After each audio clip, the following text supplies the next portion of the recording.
उससे अगले दिन तीसरे भाई के पहरे की बारी आई। दयालु परी उसी प्रकार भिखमंगिन के भेष से आई और उसने छोटे भाई से नाशपाती मांगी। छोटे भाई ने बाकी सब नाशपातियों दे दी। इस प्रकार पेड़ में एक भी नाशपाती न रह गई। अगले दिन प्रातःकाल तीनों लड़के खेत पर जाने की तैयारी में व्यस्त थे कि इतने में वह दयालु परी अपने असली रूप में उनके जंगले पर उड़कर बंध गई और बोली, लड़कों, मैंने तुम तीनों की परीक्षा ली और मैंने यह देखा कि जहाँ तक दयालु होने की बात है तुम में से कोई किसी से कम नहीं। मैं तुम लोगों पर प्रसन्न हूँ।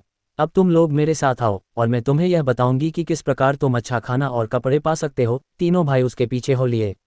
दयालु परी उन्हें एक जंगल में ले गई। उस जंगल में पेड़ इतने घने थे कि सूर्य की किरणें भी कभी जमीन पर नहीं पहुंच पाती थीं। परी उन्हें कभी पहाड़ पर चढ़ाती तो कभी घाटियों से ले जाती रही और अंत में वे एक बहुत बड़ी नदी के पास पहुंच गए, जो पहाड़ से उछलती कूदती हुई मैदानों की ओर जा रही थी। जब सब लोग यहां आ गए तो परी खड़ी हो गई और उसने बोलना शुरू किया। पर नदी के स्रोत से इतनी आवाज आ रही थी कि उसकी एक भी बात किसी को सुनाई नहीं पड़ी और उसने हर एक के पास जाकर उसके कान से अपनी बात कही।